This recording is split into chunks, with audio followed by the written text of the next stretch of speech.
All right, now moving forward, we have no old business on today's agenda. Let's jump right into new business. Item number 1, we do keep talking about the status of water here in Fremont County and what it's likely to look like during the summer. So we have brought with us this morning folks from Canyon City, Florence, Park Center, and Penrose water districts to come and give us water status updates. We'll start with Travis Payne from Canyon City, if you would like to come forward.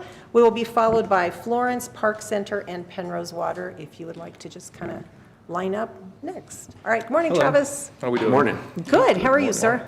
Doing okay. Good. Yeah, doing okay. Talking about some maybe not quite fun things.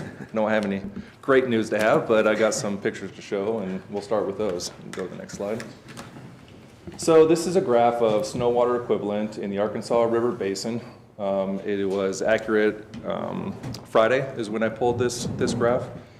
If you were to look at that graph today, we'd be back down to the red line at the bottom. So we're back down to about the minimum ever recorded. This is information that's been taken since about the 80s. It's been a rough water year. I think everybody probably in this room knows about that, but this graph really does a good job of showing just how bad our snowpack really has been.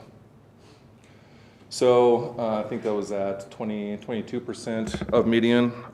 Today it's at 14% of median. So what we gained in that last storm, we pretty well lost. So it gives you an idea how long those kind of storms last. So without regular precipitation, we're going to be in bad shape. So you can go to the next slide, please. So this is precipitation accumulation in the Arkansas River Basin. It's not quite as bad as the snowpack. That's because we did get more snow than that snowpack goes to show, but that March that we had was very, very hot, and so we lost a lot of that snowpack to that warm March, and it wasn't necessarily in runoff. A lot of that was evaporation, so it's going right back in the atmosphere. It's not getting collected in our reservoirs. So again, we were at 68% there. We're at about 67%. We haven't gotten any more precipitation. So some glimmers of hope is we do have a small chance for precipitation tomorrow, a better chance Sunday going into Monday. So we need those continued events to stave off any really low river flows that would necessitate like senior water rights making river calls, so preventing junior water rights users from getting access to that water. Go to the next one. So this is the Arkansas River flow in Canyon City. So you can see that line again. As of Friday, we were just under 300 CFS flow in the river. This morning we're at 236. So again, we're dropping back down. So we'll probably gain a little bit with this very hot weather that we have coming up in the next week. But of course, that's going to be at the cost of our remaining snowpack probably. So not that we're going to be down to zero, but it's going to take a hit. That's for sure. Go ahead. Next slide. Yep, so this is what we're doing about it. This is our emergency water shortage response plan. As of April 29th, we're on a water shortage watch. We're asking for a voluntary 5 to 10% reduction in water use through all of our water users. To be clear, that's for people using City of Canyon City water. That does not apply to people on wells or on ditch water. When we're talking about this plan, we're talking about people on Canyon City water. So some high points there, watering maximum of 3 days a week, customer's choice, new grass seed or new sod is discouraged, right? Probably not the best year to be putting in a brand new lawn. Tree shrubs and perennials watered by handheld hose or low volume non-spray between the hours of 6 and 10 a.m. And flowers, vegetables, community gardens may be watered anytime by handheld hose or by automatic system between the hours of, again, 6 to 10 p.m. Stage 1 is what we'd go to if we were really looking at possible river call. Again, river call being that we wouldn't have access to our direct flow rights that we normally use for our drinking water. We'd be asking for 20 to 30% reduction in water use, and some of those aspects again getting a little more tighter, 1 to 2 days a week of watering, again, customer's choice. Again, those two being voluntary. Stage 2 is where we really would be in bad shape. What we have in the system is what we have. We don't have access to our direct flow rights. We do have storage water, Cobler Reservoir that we could have access to. We have about 1,000 acre feet. in that reservoir through reservoir transfers. Have access to that water, but again, that is a finite resource. So we'd be having some pretty serious talks if we were on river call whether we'd go to this stage 2 or not.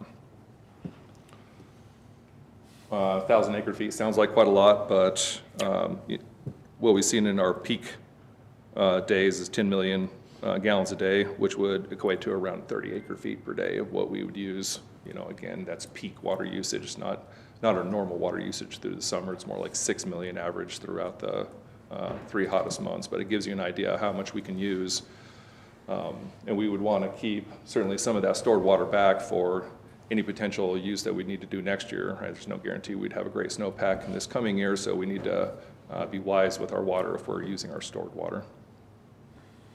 Next slide, please. So we go drill into a little more of the specifics of the plan. I'll kind of concentrate more on the outdoor watering and irrigation that we're in, and really it just kind of reiterates 3 days a week of watering customer's choice. Trying to use those handheld watering devices when you're watering other things, more 6 p.m., 10 a.m., things you should really be doing anyways to conserve water. Nothing in this watch is really going to hurt lawns or anything like that. It's things you should be doing anyways, and really getting the public to start thinking about conserving water and letting them know, yes, we are in a drought, doing what we can. All this stuff is greater good. If everybody does this in the Arkansas Basin, there's more water left in the river for those senior water rights, so they won't call out the more junior water rights, and they'll allow more people access to water, right? Next slide. So these are water features. Again, under the watch, there's really no additional things we're asking people, just fill using an approved backflow. But again, gets people thinking when, stage 1, stage 2, you may not be able to fill your inline ponds, your swimming pools. Maybe you shouldn't be using your water features like water fountains, things of that nature. They're very pretty to look at, but they do evaporate quite a lot of water. Next slide. Watching at events, again, not asking people not to do necessarily anything, but as far as like the charity events and whatnot, but car washing at home, try to use a bucket, handheld hose with a shut-off nozzle. Don't just be letting your hose flow, things like that. Use a car wash with your fleet vehicle washing. And we're washing impermeable surfaces at your house. Try to use a dry cleanup method first, sweeping, a blower, something like that. Get rid of a lot of the heavy solids before you go washing off like your driveways or anything like that.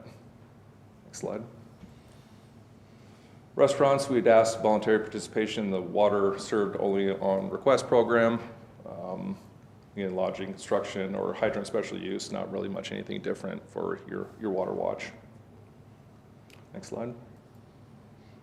And that's kind of that's the end of kind of our program. Again, just trying to get their heads wrapped around that we are in a drought. Conserving water is a good thing, and if we have to go to more measures, we may have to do that. But if we do what we can now, we might be able to stave off more harsh measures, and that's what we're asking of the community right now. Happy to take any questions if you have them. Questions, comments? I have a comment. Great. One is we're kind of under watch, just trying to educate people, as you said, that it could get worse. Hopefully it doesn't, but it could. I've always mentioned that Facebook is kind of cool, but it's also an evil platform.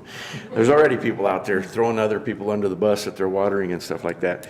So, I mean, it's okay to point that out once in a while, depends on what they're doing, but they're just watering their grass right now. It's under watch. Maybe they're doing it at the right time. Yes. And then just for public knowledge, we do have a well here at the county building, and we do water our lawns. We are still being very conservative about it, watering early in the morning before it gets hot, but it is well water, non-potable water, not treated water. So before somebody throws that out there on Facebook, throws us under the bus, it's there. Anyway, thank you for being here, Travis. Yeah, absolutely. I mean, it's always a good thing to try to maybe educate your neighbors, but let's be nice to each other. Let's be kind before we start throwing people under the bus. All right. Thanks so much, Travis. Just Appreciate it. real quick, Travis, we got the canyoncity.gov/drought where you can get this report. Yes, thank you Okay. very much. Yeah, you can go to canyoncity.gov/drought.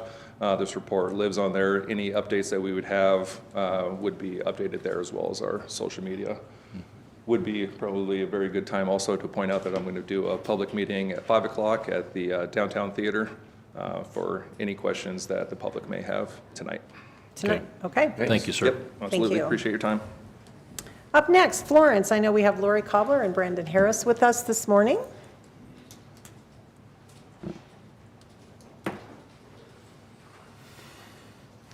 Good morning. Good morning. Good morning. Morning. All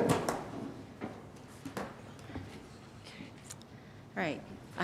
Good morning. Thank you for inviting us to discuss Florence's drought response. As Travis said, most of the reporting that he does, it's the same for us. We all use the same information. The city really worked hard on our drought plan once we seen the same information that was out there that indicated the snowfall and that. So what we wanted to do is we wanted to ensure that our drought response plan was very specific to Florence, Florence's needs, Florence's water rights and storage. So we really took a lot of time to look at triggering events and very concrete reasons to set those levels. So as we did that, we kind of went back in history to look at the previous drought plans to determine what has changed, what worked, what did not work. And what was easy for the citizens to understand, what was easy for compliance, and then of course conservation. So as we did that, we really have to appreciate the past city leaders and where they got Florence to now with the water rights, the storage, and all of that. That was really some forward thinking. Even the water treatment plant that we have now is conservation. So we really have to appreciate those past Florence leaders for this. It's like they were forward thinking into what could happen. So as we put the plan together, we went to council April 6th, got our drought plan approved. We just actually had our drought response town hall meeting last week. So we have communicated, we have it on our website as Canyon does with any updates and so forth.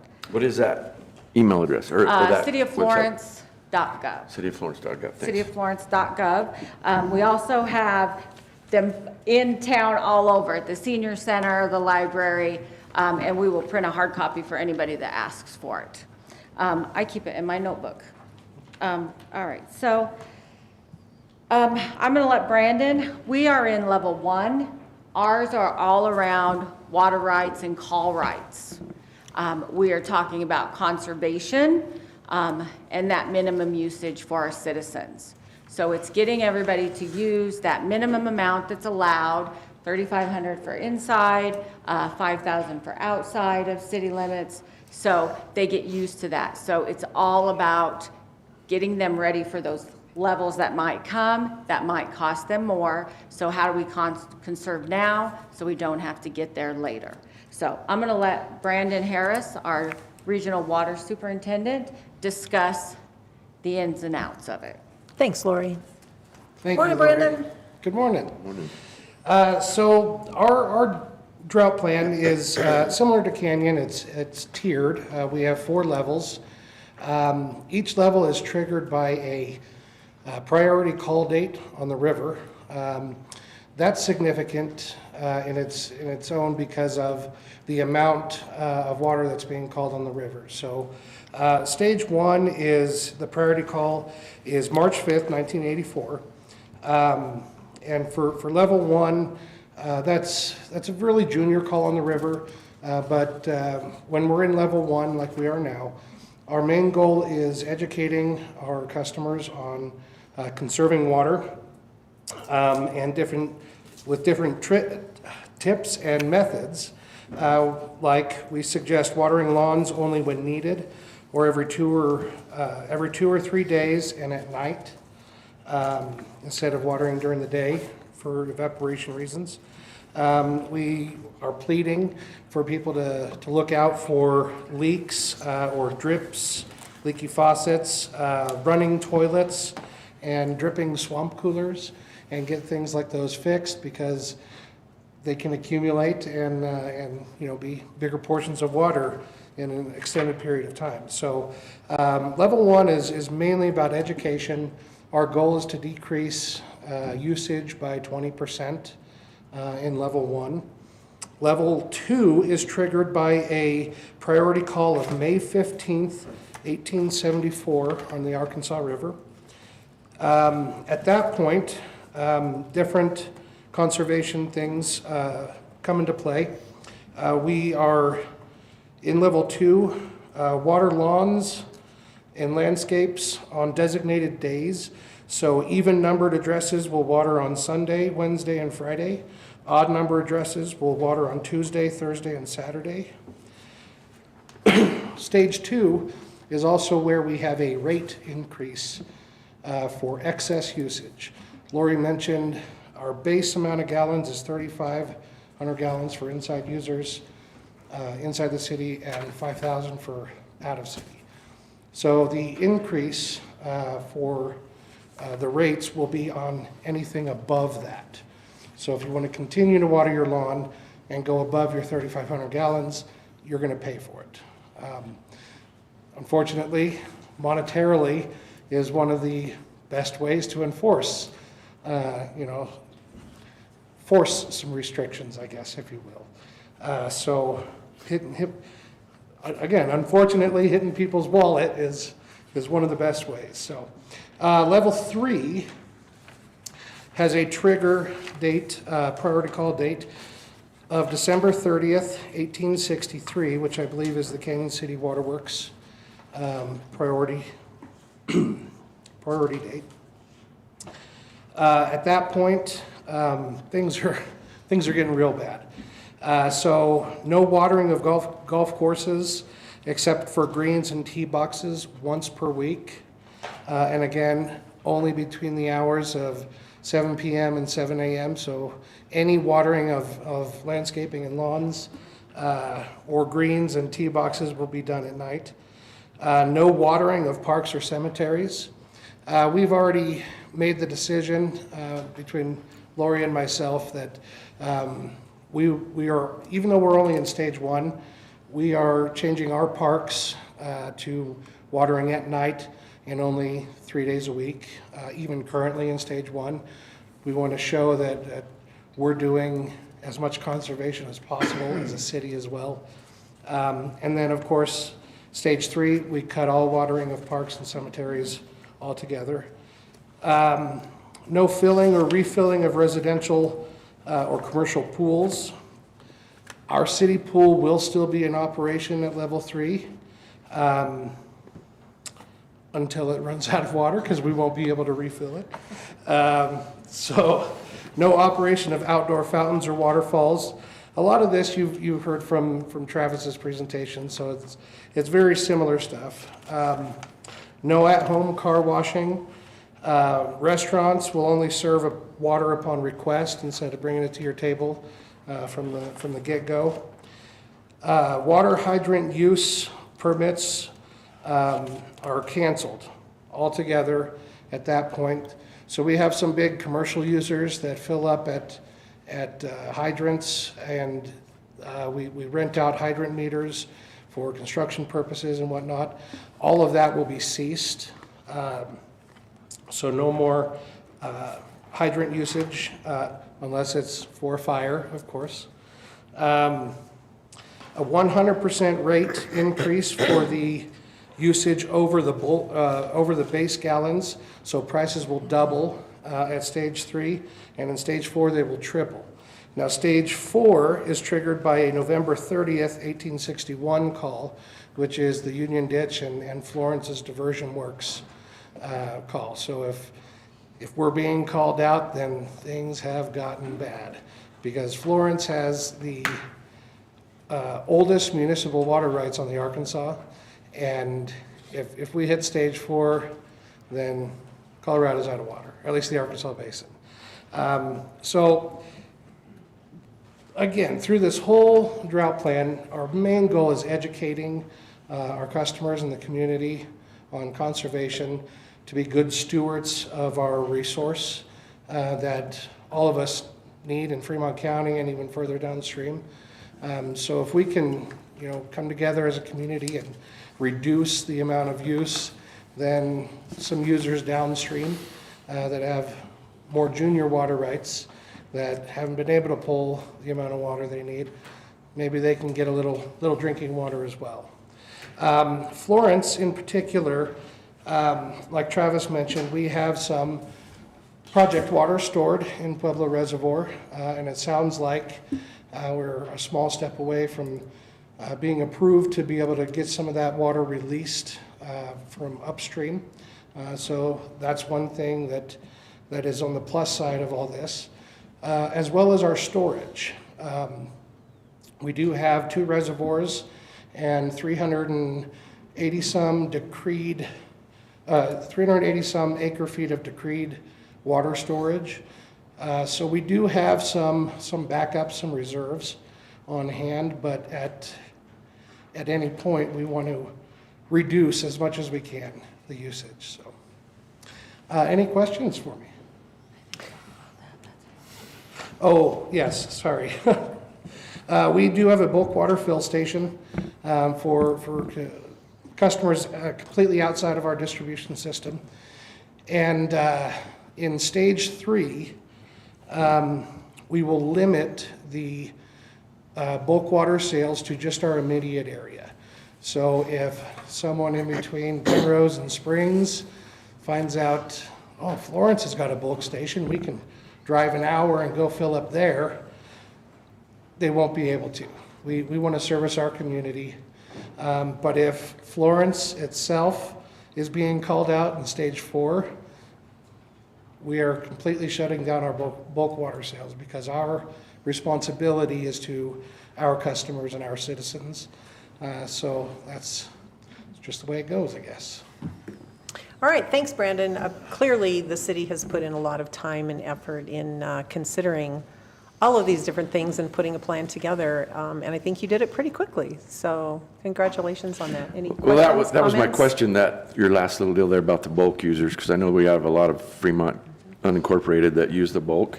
And so I appreciate you saying that. I think Travis has mentioned it too, that they're, instead of just having a card that they use typically, they're gonna have to go and prove that they're within our area so that they don't have people coming down from other places. Yes, we are implementing a PIN number system. So right now, our bulk water station, you can just drive up and use a credit card Right. on either side. There'll be a period of time where they have to register with us, prove their address, and receive a PIN number. And then on a certain date, we will lock out the bulk station to a point where they have to put in their PIN number to be able to use the credit card reader. And that's the way we're going to limit it. So right now, until we hit stage 3, anybody, even if they're from Springs or Right. just outside of Springs, they can come down and use it. But when we hit that level 3, we'll exclude all those area codes and those addresses and commit to just our local people. Thank you, guys. Anything else? Yep. Just one last thing, along with what Travis was talking about, I know at least in your document here, we're talking about the limited watering days for lawns, based on odd or even addresses, et cetera. Those kind of restrictions, while they're not technically in place right now, doesn't mean that we can't do that ahead of time and get ourselves used to it. Yeah. Because I think they're coming. And so my suggestion, just mine, That's but why- for Florence and Canyon, we gotta be conscious of the fact that we're heading this direction, and sooner we get our lawns used to the schedule, the better. And that's why Florence, why we made that decision to already change that within ourselves. We want to lead by example and show everybody, hey, we're even doing this in stage 1. We're preparing and Yeah. getting used to it. Yep. Thank you. One other thing I'd like to say is the city council did vote to cancel the wet parade. That was a very, very hard decision for them to make because it is beloved. So they canceled the entire parade because the dry did not have a lot of lot of participants, because it's maybe not as fun, but I am very proud of our council. Last night, they had a public workshop, and they all discussed some alternatives, because it's not just about the wet, it's about the veterans and the 250, 150. So they had a great discussion with the public about what else can we do, and I was very impressed with the public, with they had everything ready, and they are putting a proposal together for the next council to look at a parade. So I just wanted to say it was hard. It was just because of the drought. It wasn't taken easy, but they're revisiting it because the people spoke. And Thanks I thought for that that was great. update. All right, yeah, thanks for that, and congratulations on being so proactive on everything that's happening. All right, we also have with us from Park Center Water, James Wade this morning. Good morning, sir. Good morning. Good morning. Thanks for having me. Thanks for coming. I'm not going to rehash what everybody else has already said. Everybody knows we're in a drought. The only difference I have is we have a different water source. Our water comes from Pisgah Reservoir down 4 Mile Creek through Canyon Heights Irrigation. It is flowing. It's not as much as normal. Pisgah Reservoir actually does have a little more storage than they've had in the past, but a lot of that is for Cripple Creek and other entities. We currently have 161 acre feet stored in Pisgah project water that there is some avenues we can release to get it released to get to us. We also have, I believe it's 500 acre feet in Pueblo, that potential to exchange it up to Pisgah and release down for us. The only other variable we have is the Park Center well owned by BLM. Currently, it's not operational. The main valve is stuck in the open position, and the operation valve is stuck closed. BLM is working on a plan to get it fixed, somehow shut the well in so we can replace those valves and get flowing. I have a phone call with Doug Mays this afternoon, the director of BLM local office, to give me an update on that. Our drought plans moving forward, I have my meeting tonight with my board. We're going to discuss it, and it will be on parkcenterwater.com. I'll put it out there. It's going to be very similar to what everybody else is doing. Right now, we need voluntary restrictions, limit your own use, limit your personal use, don't waste water, but moving forward, it could get worse. Just like the city of Florence in the past, before my time, we put in drought rates, where if you're using over 12, 13,000 gallons, you're going to pay quite a bit more for it. And that's really the only avenue we have to limit people from using water, is their checkbook. So. It Any speaks questions? pretty loudly, too. It really does. You know, when your water bill Yes. triples, Yeah. that's when people start seeing it. Yeah, so I talked to Doug Mays last week, and he said it's top priority for them, so they are on it. As I told you, I would talk to him, and so it'd be good to hear his update to you today, whether they've come up with anything yet or not. Yeah, and they're expected to go out to contract, I believe, sometime this week, Yeah. is what he said. But that's He's- what, they've got a meeting this morning, and he's supposed to call me this afternoon. He knows the dire of it if it doesn't come up. And the other good thing is, just flew over the mountains yesterday, Sunday, and Sangres don't have a lot of water in them, but Pikes Peak actually has snow on it now. Probably On the more than- backside, it does. On the backside. Because the front side, it really doesn't. Yeah, The it does. backside does, yeah. Which is kind of interesting. So that's probably more snow we've seen on it all year, but that does come down to Park Center. So, yeah, I'll stay on Doug Mays as well. I think, like I said, he knows it's a priority for us, and appreciate the work that they're trying to do on that, but it's not an easy fix. It's not an easy fix. There are some options, freezing it, some other options. The good side of it is they want to fix it right and make it so if in the future it happens again, it's a lot easier to fix. I do have the Pisgah meeting tomorrow, meet with the Pisgah Reservoir Board, and I'm going to discuss a lot of this with them and see what avenues we can work to move our project water from Pueblo to Pisgah, get releases down to keep our water flowing. Good deal. But in the next couple days after my meeting tonight, if you go on parkcenterwater.com, you will see a drought update and our listings for our drought. Thanks, Wade. All right, thank you, sir. Thank you. Thank you, sir. And we have saved the very best for last because this is my hometown of Penrose. So we have with us this morning Charlotte Norman from Penrose Water. Good morning. Good morning. Good morning. Good morning, Chairman Bell and everyone else. And thank you very much, Commissioner McFall, for setting this up for us. You bet. My real purpose in wanting to be here today was to try to get all of us, all of the water providers, as much publicity as we can for the situation that we're in, and to maybe coordinate a little bit with how we get the news out.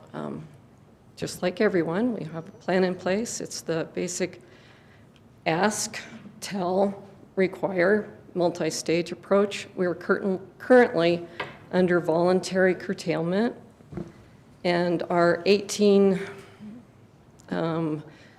highest users who are probably less critical to health and safety in our community, these would be things like greenhouses. We have still a couple of medical marijuana grows, one of which is on your agenda next month, and one greenhouse that uses quite a lot of water growing bedding plants. They employ a lot of people. We don't want to put them out of business, but they are on notice that they will be the first ones to be curtailed if we move further. As you will remember, in 2003 and 2004, we were the poster child for drought, and we restricted all outside use except for watering livestock. And a lot of people hauled their livestock out because it was a more centralized drought. This is different. We are actually in the best situation in Colorado at this moment. We are temporarily out of drought from this last storm. But Ski Country USA and the headwaters of the Arkansas are in exceptional drought, as is an awful lot of the West. So this is just the beginning. We are going to have to all come together. We are in a much better position. We have a different situation on our main supply from Beaver Creek, and we've bought and brought water rights into the community from the Arkansas River. We own storage that is terminal above our water plant, and we also have storage in Pueblo Reservoir. So the big thing is communicating with people. So far, we're mostly trying to do that through the evil social media and not reading comments back and Yeah, forth. don't read the Just comments. putting information out and not reading the comments. We're doing that both on Facebook and on Next Door Neighbor. And there's some overlap with Canyon City and us in the Next Door Neighbor groups. A tiny little bit of good news for all of us on Arkansas. Richard Hildebrand, a former board member of ours, is now on the Southeast Water District Board, and he came to our meeting yesterday to let us know that Southeast is holding 3,000 acre-feet of water in storage for use by municipalities west of Pueblo. So it's not a lot, especially when you have populations like Canyon City and Florence, but that is definitely an option. There is a nominal cost involved with this administratively, and I do not know who the contact person at Southeast is for this, but that should be easy to find. And also, Upper Arkansas Water Conservancy District is going to attempt to facilitate exchanges for all of us. One of the problems that we have is that most water decrees will not allow us to exchange from Pueblo up to our diversion points when the river is low because of just basic, you need to keep the river alive. We, Penrose Water District, cannot exchange when the gauge at Portland is, I believe, below 180 CFS. And those exchanges are difficult for everyone, and I think Upper Ark wants to help facilitate some of that. I don't know how the water from Southeast might be used for Park Center, but it certainly is something that is to be thought of. Maybe it could be used by exchange. But I think it's going to be a long and hard summer, and I'm really glad that we're all talking together now in May, because in July and August, it's going to be too late to get people thinking about how to conserve. So, thank you very much. All right, thank you so much. Southeast is being very gracious, I think, in allowing these temporary exchanges from Pueblo up higher because they understand the trouble that we could be in. And they are just a one-time deal. It's not going to be a permanent thing. I think Canyon's been talking to them. So if you haven't waited, it might be worth it, even for Pisgah. I don't know. But yeah, Southeast is doing a great job of that. And Upper Ark's going to try to help. They're trying to figure out what to do, too, because of that gauge at Portland. I think it's 174 isn't it, instead of 180? But anyway, it's already almost there. So they're trying to figure out how to move water, Upper Ark's trying to figure out how to move water around to keep that gauge at that level as well. So it's a chess game right now, and it's going to get worse. So everybody do their part.